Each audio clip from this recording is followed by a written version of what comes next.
The Muslim Brotherhood shot to power in Egypt's first democratic election, but less than 3 years later, the group is marred by accusations of terrorism.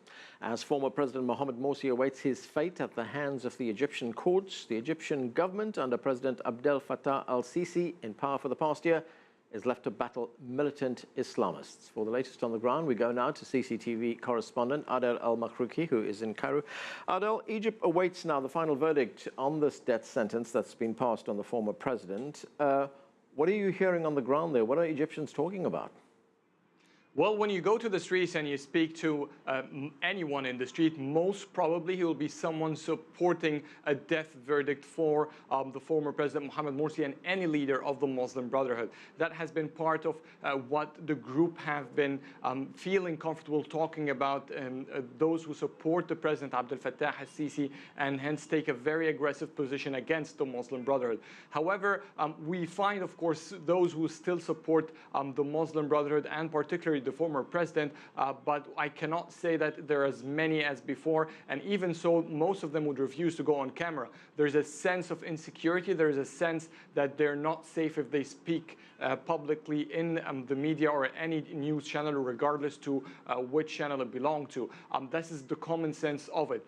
This has, of course, been reflected on the protests that support the former president. Even the first time he was recommended for the death penalty, we were expecting huge reactions in the street. However, it turned out to be much less than expected.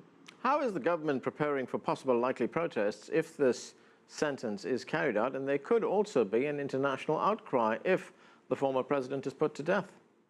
Well, the international outcry has been one of the concerns for the current government.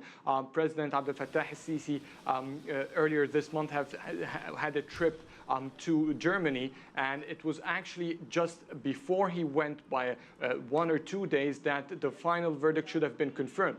However, because the final verdict of a death penalty has to pass through the Grand Mufti, which is a government appointed Islamic cleric, so the executive authority that President Abdel Fattah al-Sisi leads controls when would such a report be sentenced to the court, and therefore the report has been delayed. Consequently, the verdict or the final confirmation of the death penalty have been delayed to after his trip, and even after Egypt is hosting a tripartite African summit. So basically, it seems that Egypt knows there will be some international criticism, and it tried to delay the verdict as much as possible. As for locally or across the nation, there are of course concerns of some maybe bomb attacks that could ignite once again across the country, but as a popular movement, it seems that the government is not concerned, or at least all the past experiences through which such death penalties have been given to leaders of the Muslim Brotherhood, including the spiritual guide Muhammad Badia, the reactions in a popular sense has been quite minimal. Given this latest turn of events in Egypt and the events, of course, over the past year, does the Muslim Brotherhood have any kind of a future in Egyptian politics? Well, that's quite a tough question. At the moment, it seems that this is quite impossible for the Muslim Brotherhood to have any say. They have been designated as a terrorist organization. There's a crackdown on them, and maybe almost similar groups of Islamic political ideologies. Militant groups have been affiliated to be part of the Muslim Brotherhood, what the government has been describing a terror act or a war against terror that is led by the Muslim Brotherhood from a government perspective. So the entire road is set politically to just mark the Muslim Brotherhood and their supporters as terrorists. So basically, they will not have any room for at least the upcoming parliament.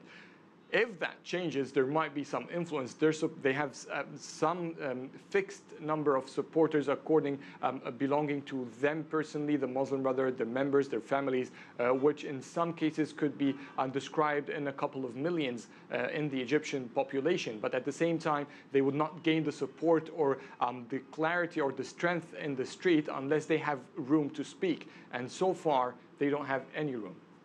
Thanks, Adel. That's CCTV correspondent Adel Al-Makhrouki talking to us from Cairo.